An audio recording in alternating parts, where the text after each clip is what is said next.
November 11th, 2022. In a $35 million penthouse in the Bahamas, a 30-year-old in cargo shorts signs a bankruptcy filing. $8 billion of customer money gone. Teachers' savings, retirement accounts, college funds, vanished into a black hole he built on purpose. 18 months earlier, he was worth $26 billion. Magazines called him the next Warren Buffett. Congress asked him how to regulate crypto. This is how the golden boy of finance pulled off the biggest fraud since Bernie Madoff. And why the scariest part isn't how it collapsed. It's how easy it was. Sam Bankman-Fried didn't look like a criminal. He looked like the opposite. Son of 2 Stanford law professors. Physics degree from MIT. A job at Jane Street, one of Wall Street's most elite trading firms. And a philosophy called effective altruism. Earn as much money as possible so you can give it all away. In 2017, he spotted a glitch in the universe.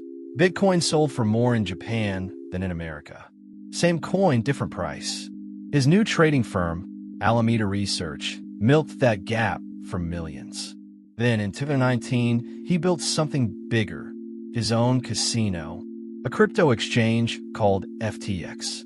By early 2022, FTX was valued at $32 billion. Tom Brady was a brand ambassador. Steph Curry too. Larry David starred in the Super Bowl ad. The Miami Heat played in FTX Arena, a $135 million naming deal.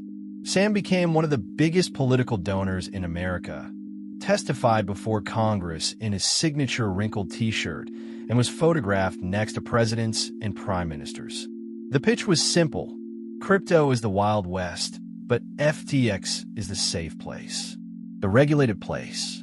The adult in the room. Millions of people believed him. That was the product, not the exchange, the trust. Here's what the commercials didn't show.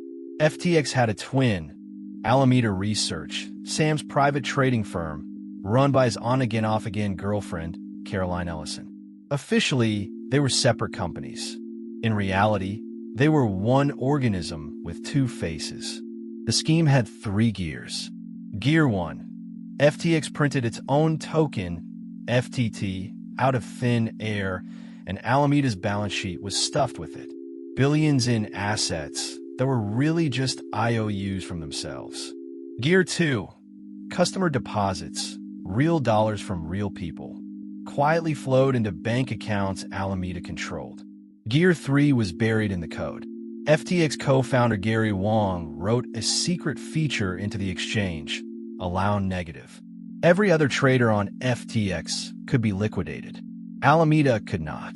It had an effectively unlimited line of credit, funded by customer money, that grew to a staggering $65 billion. And the money flowed out. A $300 million shopping spree of Bahamas real estate, including that penthouse. $5 billion in venture bets. Celebrity endorsements. Political donations to both parties. A private jet. Customers thought their money was sitting in a vault. It was sitting at a poker table. Every empire built on a secret has one weakness. Paper. November 2nd, 2022. A reporter at CoinDesk named Ian Allison publishes a leaked Alameda balance sheet. $14.6 billion in assets, and a massive chunk of it is FTT, the token FTX printed itself. The article asks a quiet, devastating question. If this is the foundation, what's actually holding it up? For 4 days, the internet argues. Then the killer walks in. Changpeng Zhao, CZ, runs Binance, FTX's biggest rival. He's been waiting for this. On November 6th, he tweets that Binance is dumping its entire FTT position. Over $500 million of sell pressure, announced in public in one sentence. What happens next is the oldest story in finance. A bank run at internet speed. In a single day, customers rush to pull roughly $5 billion. Caroline tweets that Alameda will happily buy all the FTT at $22. The market smells blood. FTT collapses through the floor. November 8th, FTX freezes withdrawals. Millions of people watch a spinning wheel where their savings used to be. Hours later, a twist, CZ announces Binance will buy FTX. The rescue lasts exactly 1 day. Binance looks at the books, sees the crater, and walks away. November 11th, FTX and 130 affiliated companies file for bankruptcy. Sam resigns. The empire took 5 years to build. It died in 9 days. To clean up the wreckage, the court brings in John J. Ray III, the man who liquidated Enron. He has seen the worst frauds in corporate history. Then he opens FTX's books and writes a sentence that instantly becomes legend. Never in my career have I seen such a complete failure of corporate controls. Worse than Enron. From the Enron guy, the autopsy findings read like satire. A $32 billion company with no board of directors, no chief financial officer, no complete list of its own employees, no accounting department. They ran the books on QuickBooks, software built for corner bakeries. Expenses were approved with emojis in a group chat. Executives communicated on Signal with auto-delete turned on, so the evidence erased itself in real time. And the whole was now measurable. Roughly $8 billion of customer money gone. Lent to Alameda through the backdoor, gambled on markets, spent on penthouses and stadium deals, and Super Bowl ads designed to attract more deposits into the same hole. It wasn't a hack. It wasn't a market crash. It was the oldest crime in the book, taking other people's money, wearing a hoodie instead of a suit. December 12th, 2022. Bahamian police arrest Sam at his penthouse. He's extradited to New York and released to his parents' house on a $250 million bond, one of the largest in American history.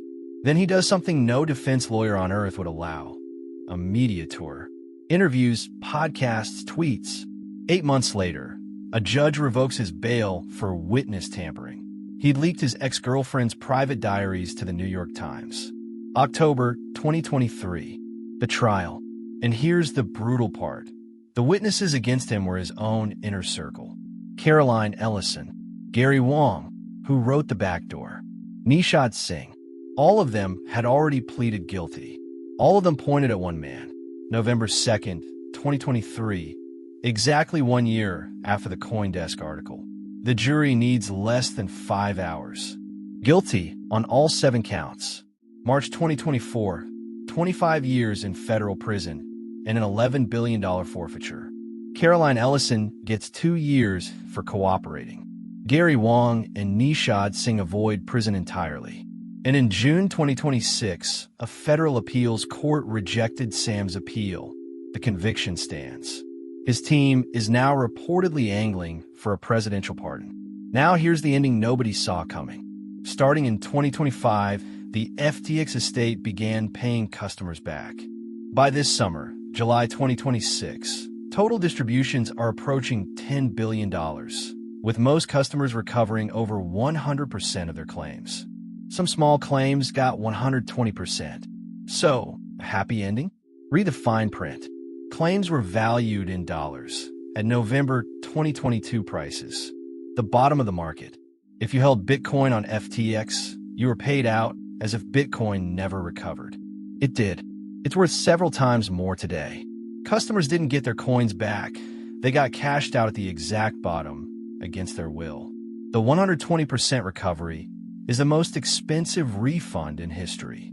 So here's the real lesson of FTX, and it costs you nothing. If you can't withdraw it, you don't own it. It doesn't matter how big the brand is, how famous the endorsers are, or how smart the founder looks. Trust is not a substitute for control. And if you think FTX invented this playbook, printing fake value, hiding debts, dazzling everyone with genius, it didn't. A company in Texas ran the same script 20 years earlier. It was called Enron. That story is next. Subscribe so you don't miss it. I'm Marcus Vip. Follow the money.